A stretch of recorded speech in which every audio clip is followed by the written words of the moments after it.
You're listening to Nurture Your Zest. I'm your host, Ashleigh King, and I will introduce you to a wealth of interesting, fascinating individuals from all walks of life who will share their stories, how they've overcome challenges, and you will find out their top tips for success. Through this podcast, you can gain tips to grow and change your life and the way you see the world, and help you to nurture your zest. Hello everyone and welcome to Nurture Your Zest. Today I'm joined by Polly and the most fabulous amount of props, which I think there's around 16 of them. So I'm really excited to share her with you today. Polly, would you like to introduce yourself? Hi there. Hello. My name is Polly Brennan. I am the founder of Adventurous Coaching and the creator of the mental fitness kitbag model. And I've brought my mental fitness kitbag with me today to share with you. Well, I'm really excited to hear more about both adventure coaching and also all of the things in front of me, because I know people can't see them, so I'll have to describe them. I also want to ask, first of all, where's that lovely accent from and how did you come to be living in the UK, in the Northeast, in Newcastle? Of course. So I'm a Glasgow girl through and through. I'm proud of my Scottish roots. And actually, my family are from Donegal in Ireland, but I'm a Scotswoman. And I came down here 25 years ago for 1 year, or so I thought. And I came to the northeast of England and I described it to my friends as I'm going down south. Because for me I was crossing the border. And I guess I came down here on an adventure, really. And I studied in Edinburgh and I came to the Northeast for my first ever post as a qualified occupational therapist 25 years ago. And my expectation was that I'd come and get some work experience, get to know the locals, enjoy the area for a year, and then I'd be back home. But what I love about life is that you really never know quite what's going to happen next, and it's turned out to be quite an adventure. So I think the Northeast have really embraced me. I think it's a really gorgeous part of the world. I love the castles and the coastline. The people are so wonderful. People are second to none. And I consider it to be my home from home. So I'm very lucky to be here.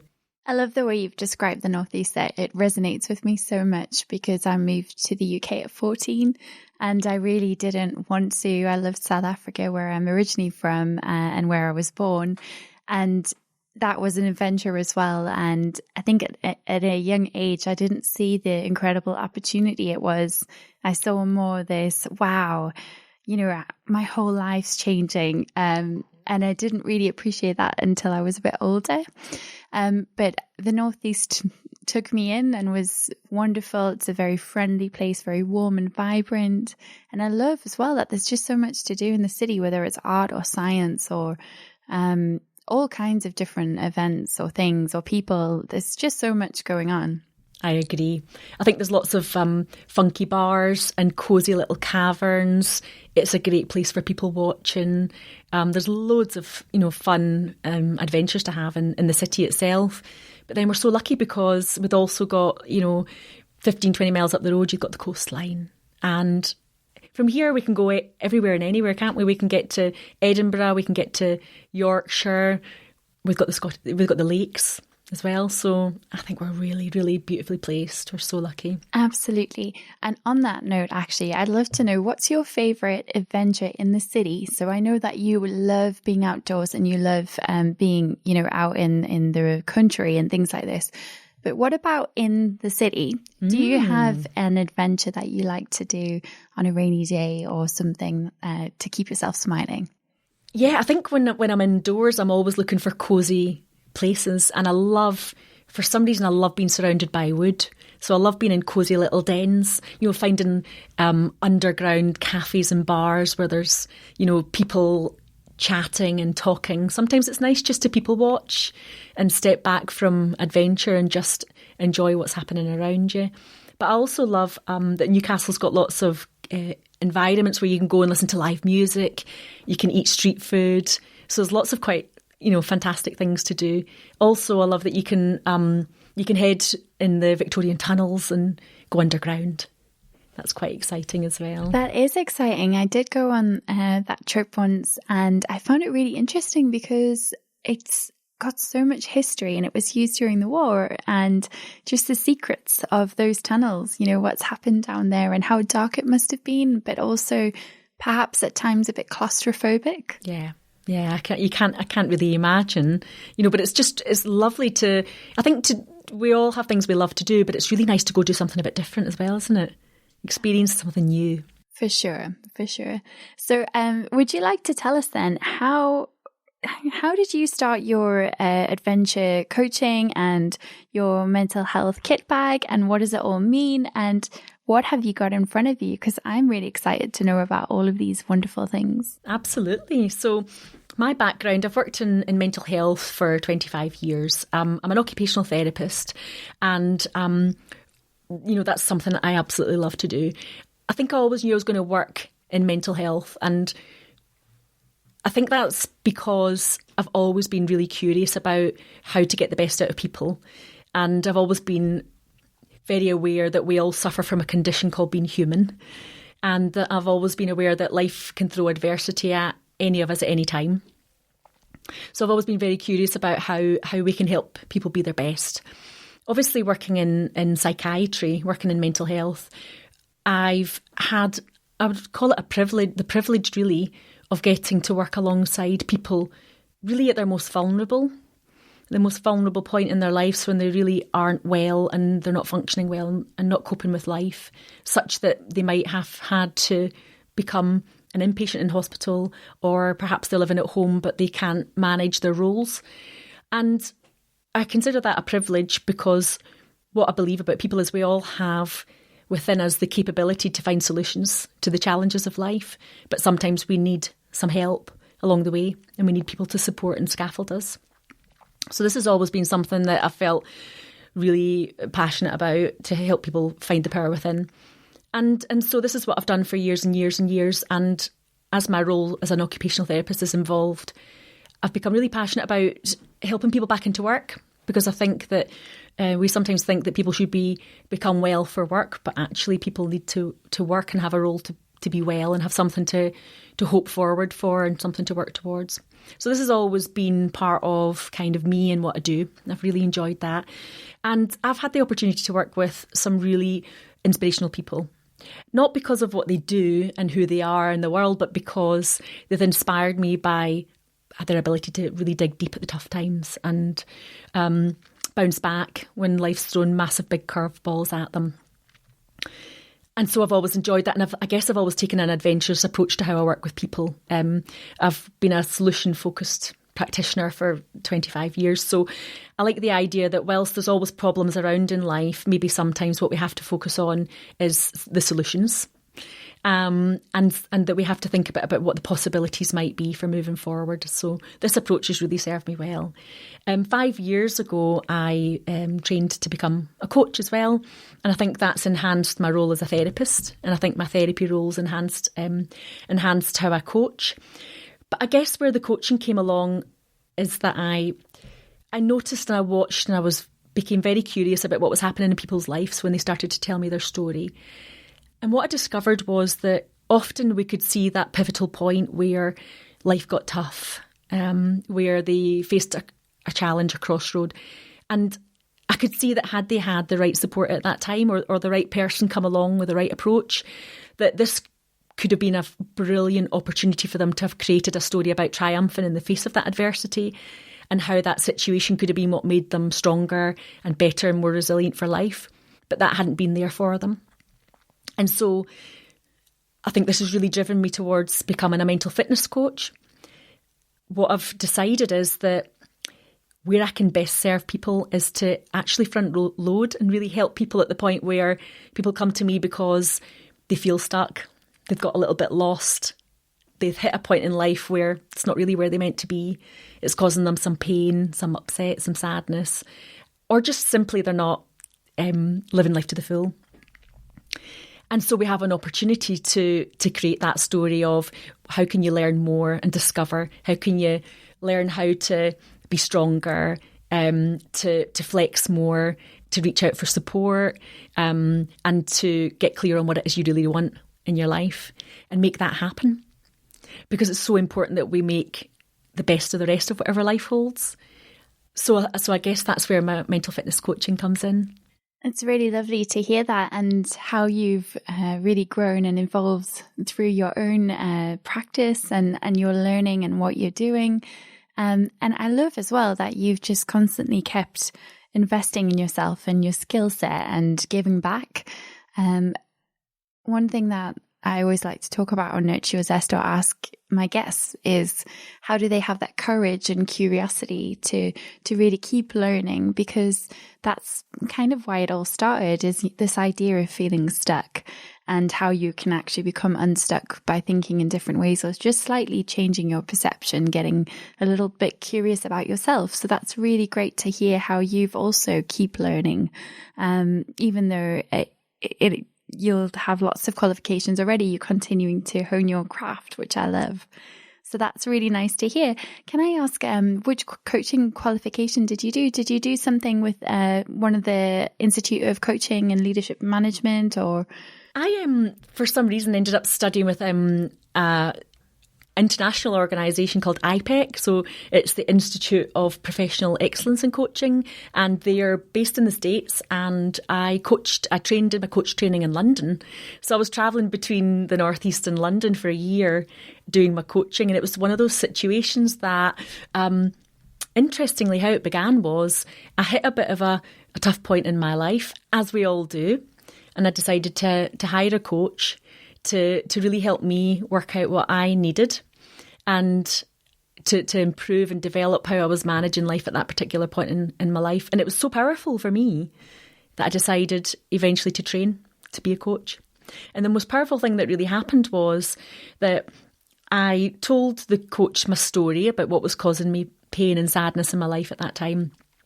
And the first question she asked me, Ashleigh, was, okay, how's this story working out for you then? And in that moment, I had such a moment of impact where I realised that I was telling a victim story, but also that I was telling a story, and that most situations have more than 3 sides to that story, and it's how you perceive it and how you tell it and the mindset you have around what's happening in your life. And that was an important and powerful moment for me, because I learned that I could change how I viewed what was happening in my life. And if you change the way you look at things you look at change. So it was really powerful. And I had no idea that that journey was going to take me down a route of deciding that I was actually going to become a coach myself.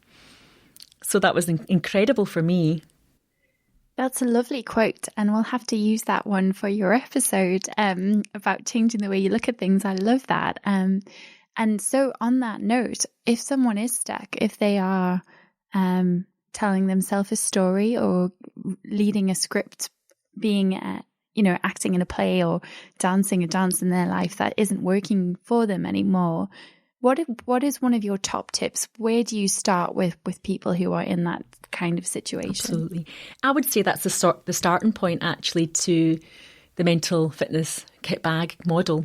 I always start off with, what's your story? Because I guess when people come to me for coaching, it's a little bit like an answer machine message. Who are you and what do you want?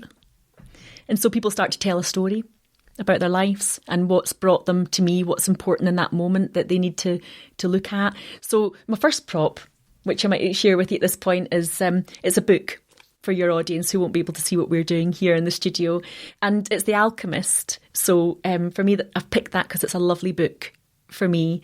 It's a lovely story about a young shepherd, Spanish shepherd, taking a journey through deciding to go on a journey in his life and experience the world. And it's a beautiful, wonderful story. And interestingly, it's a story about journeys.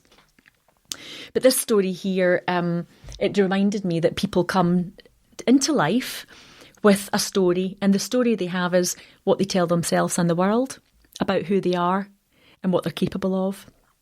And I think what's really important is that for each of us, we can create a really powerful story about what we bring to the world and about what's happened to us.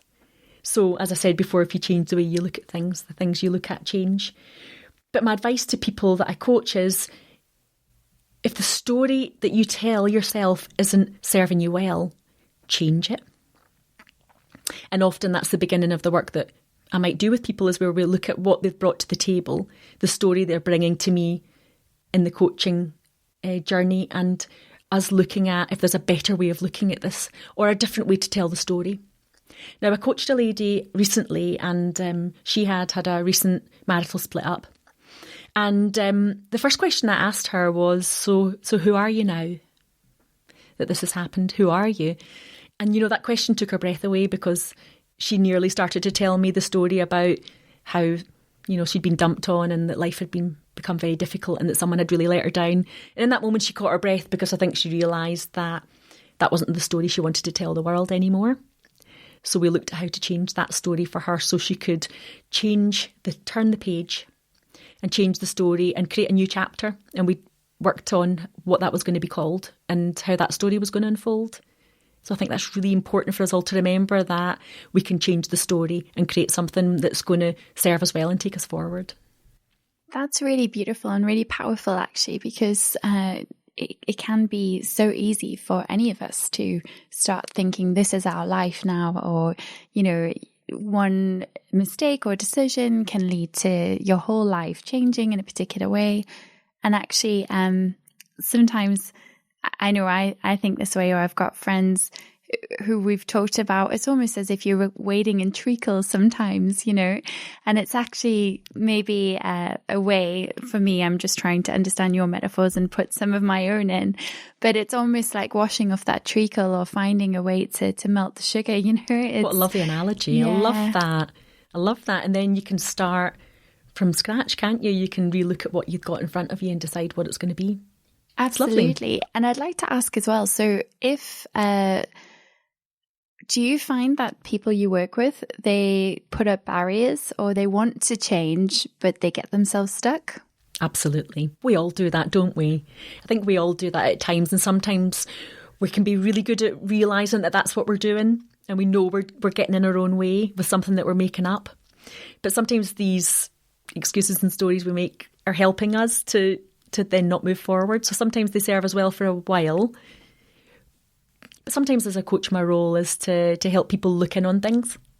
And sometimes people are able to sort of really recognise that they're telling an unhelpful story, and sometimes not. So sometimes the role I have is to help them look in on it differently. And I use curiosity and transparency a lot to do that, so that I can say what it seems like looking in is, or do you think it's possible that this could be happening, and let people narrate that story. Really, sometimes we all need a mirror.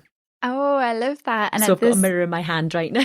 Exactly. But we all need to stop and look in on ourselves, don't we? And it's not always easy to do that, because sometimes we're so busy being human doings, not human beings, that we don't stop to really look at what's happening. And it's really powerful mirrors, because you can look in the mirror and not like what you see, and that can really not be a nice way to live your life. You only live once, so that's a really powerful thing. I love what you've said there about the mirror, and actually other people see you in a different way. So sometimes the way we see ourselves is we can be so down on ourselves, or think that other people think something, or we assume things about people. One of our guests before, Lisa Morrison, was talking about how a lot of the coaching she does, people will say, oh, well, this person's so annoyed with me, I've really got an issue with this person. And actually, sometimes there isn't an issue there at all. It's just a story that's being told for ages. Absolutely. Yeah. We do that all the time, don't we? We do that all the time. The power of group coaching is often that you have other people in the room listening in and looking in on that. And peer coaching can be really, really powerful. So I've had retreats and events that I've run with people sitting around the table together.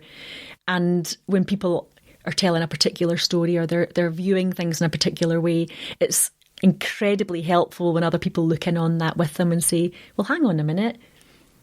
I know that you're saying this, but what I saw today, or what I can see right now is, and they'll maybe share a different perspective. And sometimes we can only see what we can see. So it's a little bit like having blinkers on. Sometimes we need other people to help us pull back and see more. And that's really powerful as well, because even in workplaces, you might have, as a manager, you might have a 360-degree feedback session, and it's very expensive. And, you know, various colleagues will be asked how you do as a manager and that kind of thing. But actually having that a space where people will give you feedback like that is really powerful. Definitely. There's lots of ways to get feedback, isn't there? And it can be very, very helpful to have other people help you look in on things. So, you know, we were talking about the idea of the mirror, and that helps us stop and take a look. But other ways to stop and take a look on life is also, sometimes I call it sort of resetting the compass. So some of the other props that I've brought here today, I guess the second kind of discipline of mental fitness that I wanted to share with the audience is about your journey in life. And I think that the word journey is often used quite a lot to describe, you know, your journey in life. So it's an analogy that's used. But I think we all are on a journey, aren't we? Because we've been somewhere before and we're at somewhere now and we're going somewhere in the future. And one of the props I've brought is my compass. So it's a beautiful, beautiful compass. I think compasses are a work of art. The thing about your compass is it helps you stop and look at where you are. And often in life, stopping and taking stock of where you're at can be really, really useful, because as I mentioned earlier, we do get busy being human doings, and there's this myth around that it's great to multitask and it's brilliant to be busier and that's how we should be. But how often do we stop and reset the compass and just have a little check-in with who we are and where we are? And, you know, often people will come to coaching because they've arrived in a place they don't recognise. It wasn't where they set out to be, and they know they're not in the right place in their life, and they want to take a look at where they thought they would be or where they'd like to be instead. So some other props that I've brought with me are binoculars, and I've brought a map. If you think about it, if you're on a journey, to know where you want to be, often it can really be helpful to be able to focus in on where you're headed.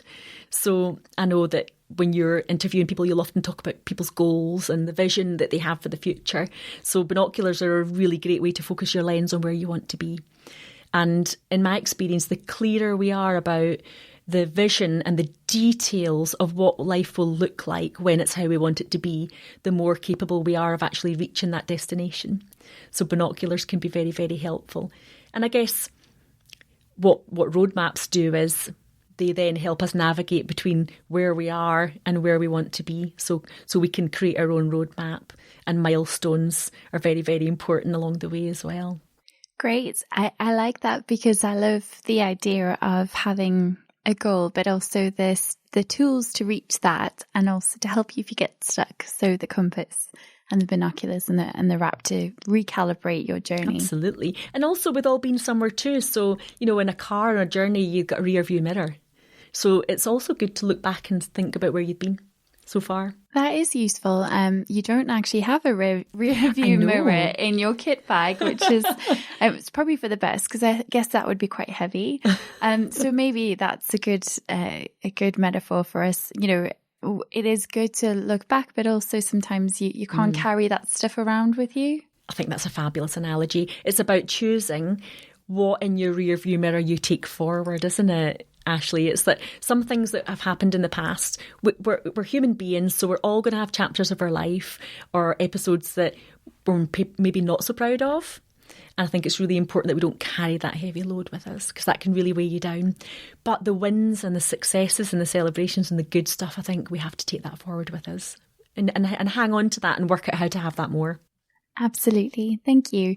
So what else have you got? Okay, so I want to talk a little bit about self-care, because I think that this is a word that's used an awful lot, and it's something that, like a lot of things, people aren't always sure what that really means, or if it's something in particular that we should be doing. But like everything, I think self-care is a really unique thing for each of us. So the prop I brought today, for fear of packing a bag or a suitcase full of everything I own, I've just brought one little prop with me, and it's my eye mask. It's my Polly eye mask.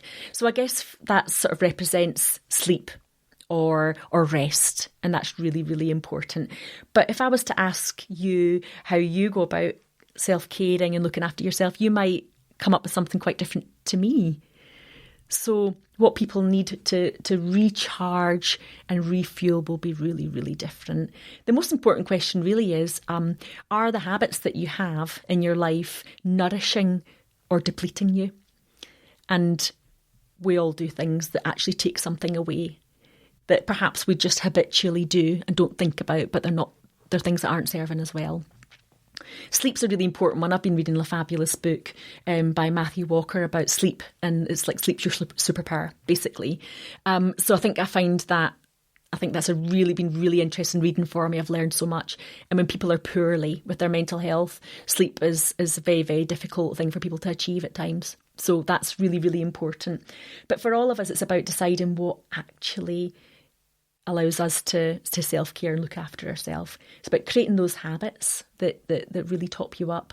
I don't know if you remember, Ashleigh, because I think you're a lot younger than me, but when I was young, there was an advert for Mars bars, and it talked about like a Mars a day. This was the strapline: a Mars a day helps you work, rest and play.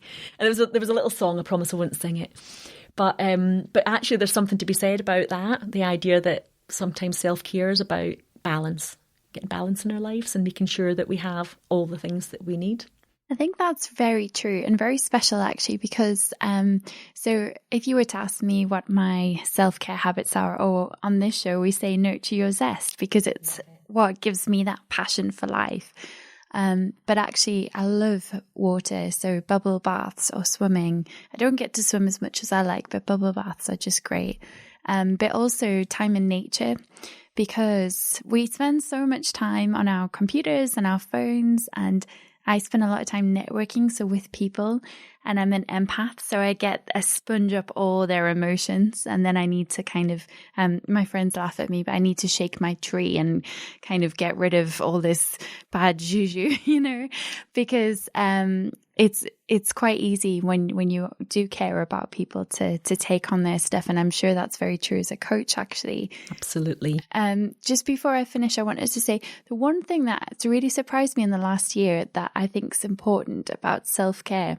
I used to think it was all the nice, pretty things, baking cookies or treating yourself to paint your nails or something like that.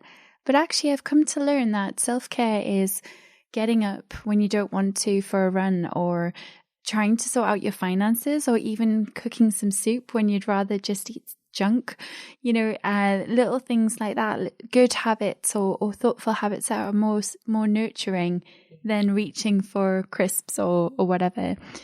So that's been quite a big thing for me to learn in the last year. Incredibly powerful, isn't it? It's just working out what works for you.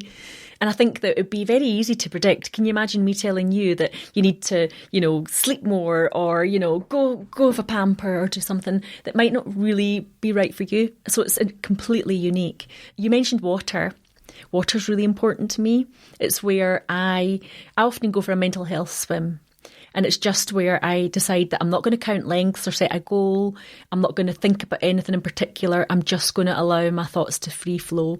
And there's something really powerful for me about being in water.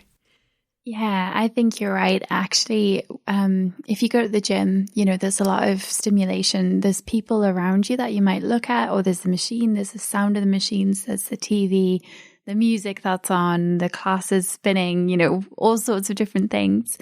And then you go in the pool, and sure, there might be other people in the pool, but actually when you're in the water, you can't use your phone or listen to music or do any of these things. So really you are at one with some form of, your senses are being stimulated. And I think it's such a, for me, it's such a cleansing experience, water, really, really powerful.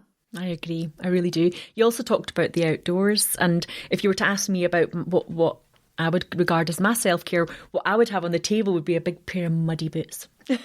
Because really, I think if I was to sort of try and epitomise self-care, for me, I'd say rosy cheeks and muddy feet. Really, it's something just about kind of being out there, embracing the elements.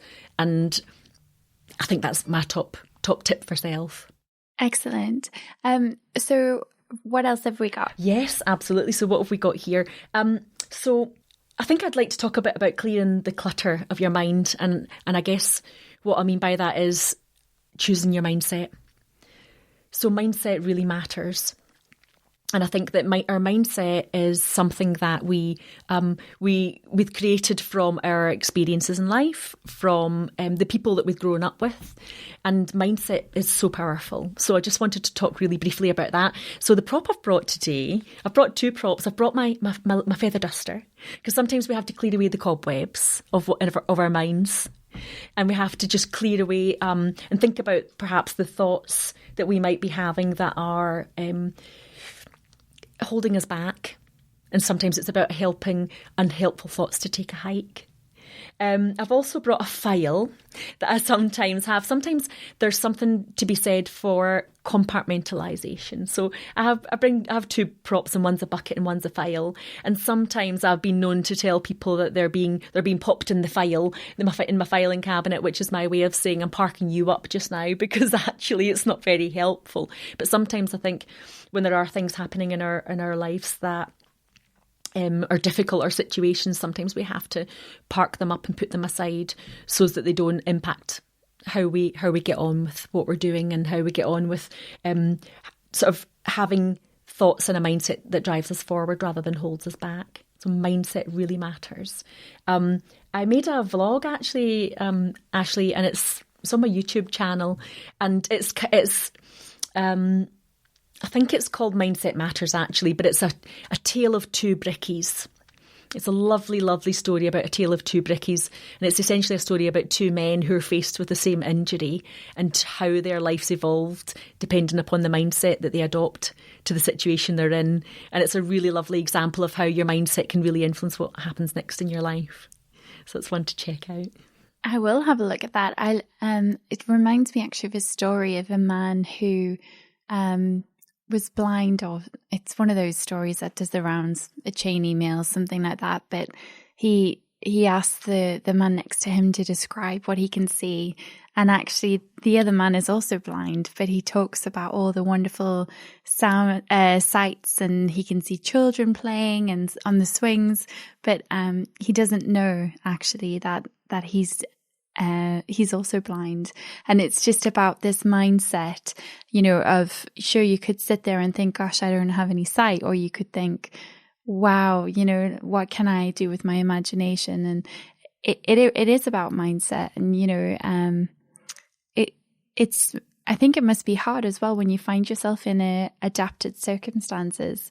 So for your example of the brickies, when something in life happens that you don't expect, and it leaves you with a trauma or a disability that you'd never had before, you do have to change. And that adaptation can take a little bit of courage, or a lot of courage sometimes, to move through. Absolutely. And it can be very hard to really tap into that in our deepest, darkest hour. So sometimes we need help. Okay. So I'm still seeing a few things. Yeah. I've got a few more things to share. On the subject of mindset, I wanted to talk to you about the mindset of resilient people is quite important. So I wanted to talk about resilience. It's a word that we use a lot, and we talk about a lot, and I've got a few props here. But what I have recognised in the people that I've worked with who've become the most resilient, I would say, are people who realise, so their mindset is that they realise that the world isn't always easy, and they realise that life's full of struggles, and they, in those moments, decide that they're going to swim, not sink. So something really important about realising that things are going to come your way that are going to be difficult, but what are you going to do about it? Now, if I had a prop that I would like to have brought, it would be my cycle hat. So we talked about cycling before we actually started our chat today, didn't we? And I was sharing with you that I get super excited about cycling. So my mental fitness kitbag model is a circle, interestingly. And it kind of, like, to me, it's by accident that that it looks like a wheel, but it also looks a little bit like a compass. But there's something about the idea that when I cycle, I put on my hard hat, put my cycle hat on, and it protects me from injury. And sometimes, life throws curveballs at us. Life can change unexpectedly when we least expect it. Sometimes we just can't always control what's happening to us. Now, I've got a ball in front of me, so, a tennis ball for me, if I threw that ball to you, the ball would be in your court and you'd be in control. So when it comes to resilience, sometimes we have to work out what we're in control of and what we can change. Sometimes, though, we just have to put our cycle hat or our hard hat on and protect ourselves from becoming a casualty, or realising that sometimes all we can do is recognise that our ability to survive difficult days is 100%. So there's something about how we cope with resilience. Now, I brought a traffic light as well, so I just wanted to say to you that that's really about red, amber and green. So traffic lights tell us when to stop and when to go and when to be careful.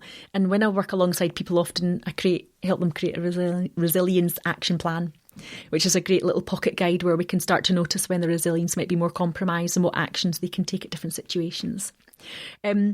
I also just wanted to mention quickly, I've brought a rocket, and rockets launch to the moon. They're really impactful. I just wanted to mention that I brought that because I think it's important in terms of like mental fitness to think about taking action. So our habits and routines that help us take action and reach our goals are really, really important. And sometimes that can simply be about deciding to stop driving with the brakes on and get in the fast lane and get out of our comfort zone. And sometimes this can just be really about realising that that fear is inevitable in life, but stretching out of our comfort zone can be a really, really helpful thing. And that's where the magic happens often. A few other things that I've brought along is I brought a pom-pom. I brought pom-poms along because I just wanted to think a little bit quickly about the power of having a strong team. So sometimes what our teammates will do is shake our pom-poms and cheerleaders. So there's something really powerful about the people you have in your team that help you along the way. I love that. Would you like to shake them just a little bit? I can't help but not. I mean, if you've got pom-poms in front of you, you can't not shake them. Oh, that sounds wonderful. Lovely. I love that. But, this is really about having a team. It's not simply just about having people in your life. It's about having the right people. I also brought a whistle because, sometimes we have to rally our teammates. I think we have to know when to ask for help. We have to know who are the right people that are going to cheerlead us. And we have to brief them well so they know what it is they bring to the table that helps us, and they know how best to help. And finally, I brought my adventure jar because I think that how we spend time off being an out-of-office thriver is really, really important to how we cope with being mentally fit and strong in our life and in work and in all aspects of life. So I could talk for hours about adventuring because it's really powerful stuff in terms of building resilience, but that might have to come another time. Yes, unfortunately it will, because we are running out of time, but you have left out a snow globe. So what does that mean? Yes, this is so I'm going to shake the snow globe, and I just want to show you here that, if you shake a snow globe, it creates a perfect storm. And inside the snow globe is my name, funnily enough, but this sort of epitomises my perfect storm. And I think that about a year ago, like a lot of people, I faced a massive adversity in my own life. I know we all have adversities in life, don't we? So, we could all tell a story about the tough times in our lives. But this adversity turned my life upside down unexpectedly. But as you can see, once you shake the storm, if you give it time, the dust settles. And then you can see life clearly again.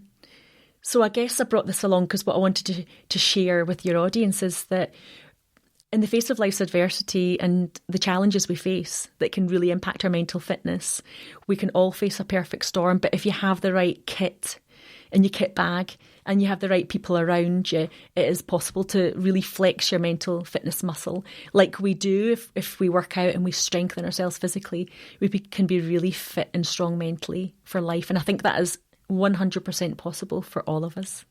That's really beautiful. Thank you so much for sharing that with us. And what an amazing kit bag you have. I'm going to try and remember some of those things for myself. Lovely metaphors. So I would like to ask you my favorite question. What is your number one word to nurture your zest? Well, you've probably heard me talking about it a lot, so I have to say adventure. Oh, wow. I have to say adventure because I think if I look at my life, the way I've done everything is about being about adventure. But adventure is simply a word that can mean all sorts of things. And for me, it can be about life's big adventures. It can be about choosing to make your life an adventure. Or it can be just about simply having little micro adventures. And that's possible every day. I think that's really beautiful. And it's funny because you are now the first time we've ever had someone who's had the same word as somebody else. I'm really excited. And this just goes to show that we've had quite a few episodes now. So we're on about 30 now, which is brilliant. Oh, wow. But that's great. I'm very excited to have my first, almost like a match, Fabulous. I need to meet this wonderful person. Yes. So, well, I'm very excited to have met you, Polly, and also to learn about how you approach life and your approach to adventure. And I think that's such a lovely way to really power through and have a great mindset. And I hope that for those listening, they've also felt really inspired as well today. Oh, it's been such a pleasure. And, it's been so much fun. So I'm really glad to have been here today. Thank you so much. Thank you. Bye. You've been listening to Nurture Your Zest. You can find us online on Facebook, Twitter, Instagram, and LinkedIn at Nurture Your Zest. If you've liked today, please subscribe. You can also leave us a review if you're feeling extra kind. Today's podcast has been made available through the kind sponsorship of TL Multimedia and That Branding Company. We look forward to catching up with you again soon as you learn to nurture your zest.